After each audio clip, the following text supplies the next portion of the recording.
Neste vídeo, mergulharemos na história da aviação militar para explorar 5 aeronaves que, por diversas razões, não atenderam às expectativas durante a Segunda Guerra Mundial.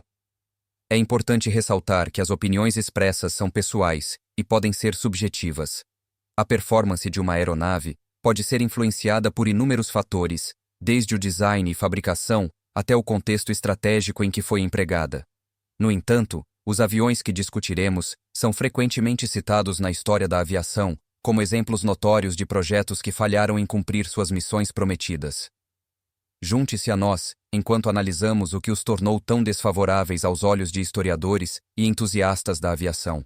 Os alemães também tiveram sua cota de projetos de aeronaves ruins. O Messerschmitt MS-163 Comet. Um avião propelido por motor de foguete e com uma aparência única e inconfundível. Este interceptor de alcance ultracurto foi projetado para proteger os complexos industriais alemães dos bombardeiros americanos.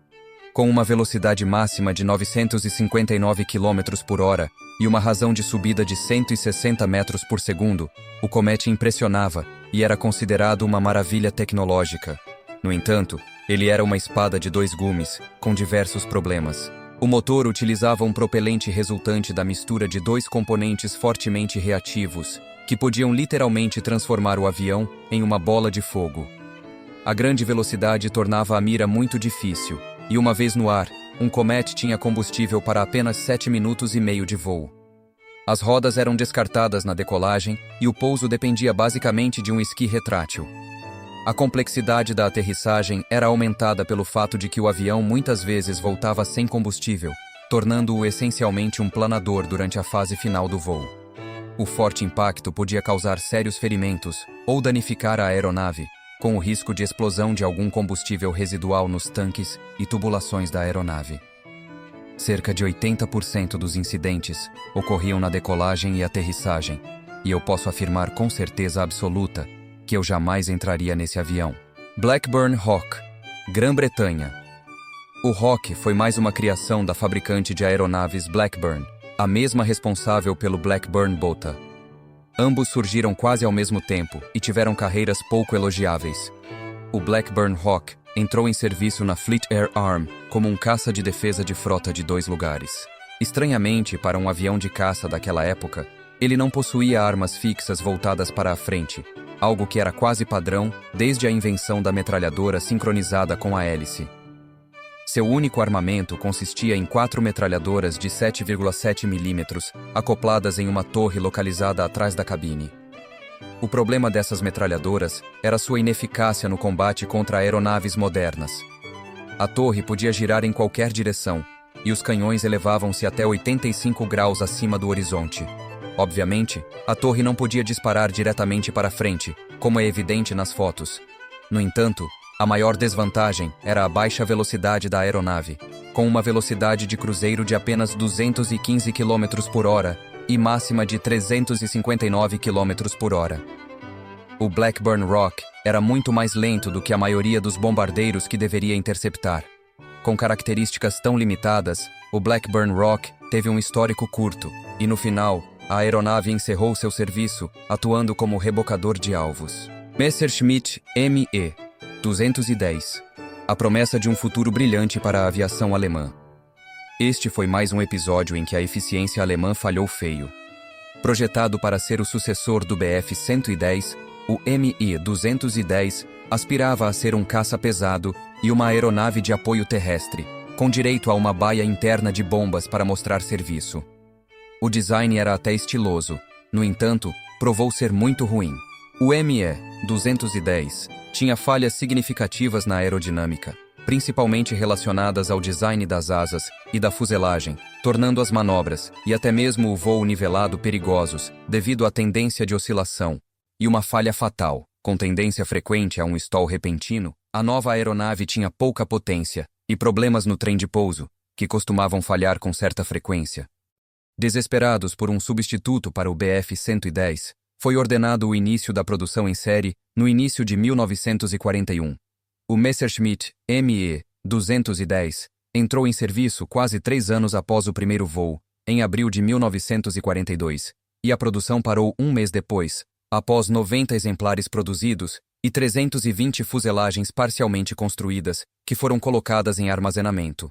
Para surpresa de todos, o BF-110 retornou emergencialmente à produção. Com todos esses problemas, foi concedida uma licença à Fábrica de Aeronaves Danúbio, da Hungria, para construir a versão 210C sob licença.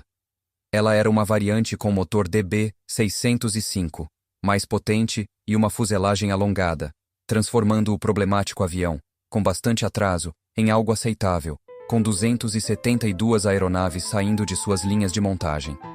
Curiosamente, essa alteração na fuselagem havia sido proposta desde o início por pilotos de teste alemães, mas acabou abortada por interesses econômicos. Posteriormente, um redesenho alemão do ME-210, com motores DB603, ainda mais potentes, foi aceito em serviço, mas redesignado como ME-410 Hornice, para fazer parecer que era um design completamente novo, mas não era. Heinkel HE-177, Greif, Alemanha.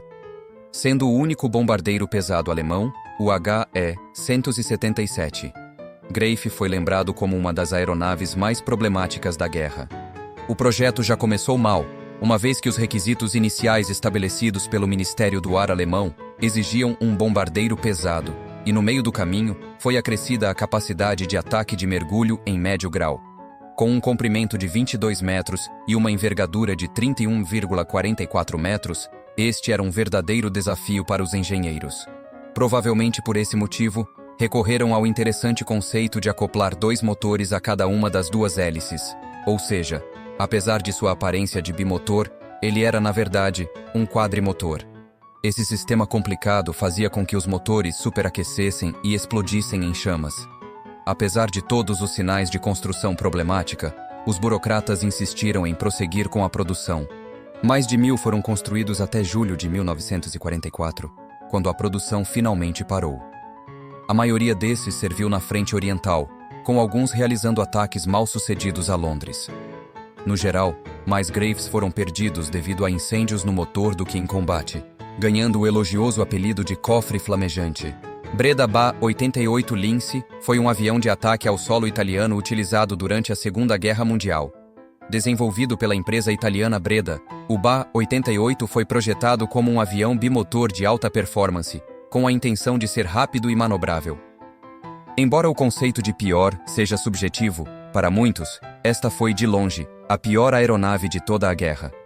Diferentemente de muitos aviões ruins, este poderia ser considerado até bonito. É curioso que o notoriamente ruim Breda Ba.88 Lince tenha detido o recorde mundial de velocidade por distância, estabelecendo 2 desses recordes em 1937. Os problemas começaram quando todos os equipamentos e armas foram instalados. O peso do Lince aumentou significativamente, fazendo com que o desempenho e as características de voo despencassem dramaticamente. Incrivelmente, apesar de suas deficiências óbvias, o avião acabou entrando em produção em série. Depois de se sair mal na França, a aeronave foi simplesmente horrível no norte da África.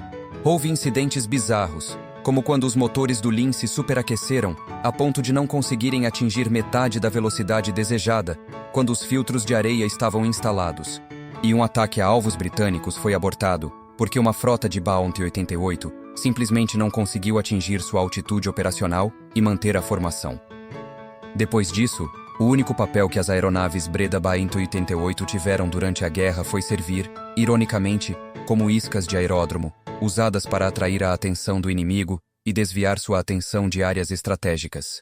Embora poucos tenham tentado listar os piores aviões do conflito, não faltariam candidatos, provenientes de todos os cantos do mundo. Apesar de ninguém intencionalmente planeje construir uma aeronave ruim, fatores externos podem levar a resultados insatisfatórios fora do controle do projetista. Muitos desses aviões já estavam obsoletos antes mesmo de saírem da linha de produção, enquanto outros sofreram com a utilização de materiais de qualidade inferior em sua construção. Além disso, alguns foram produto de atos de desespero. Por fim, sempre há fatores inesperados que podem destruir um projeto aparentemente excelente no papel.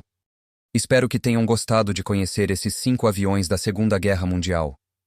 Lembrem-se de que esta lista é uma opinião pessoal e pode variar de acordo com diferentes pontos de vista.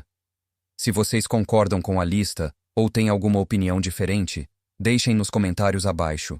Não se esqueçam de se inscrever no canal para mais conteúdo como esse e compartilhar o vídeo com seus amigos interessados em história militar e aviação. Vamos continuar aprofundando nosso conhecimento juntos. Até o próximo vídeo.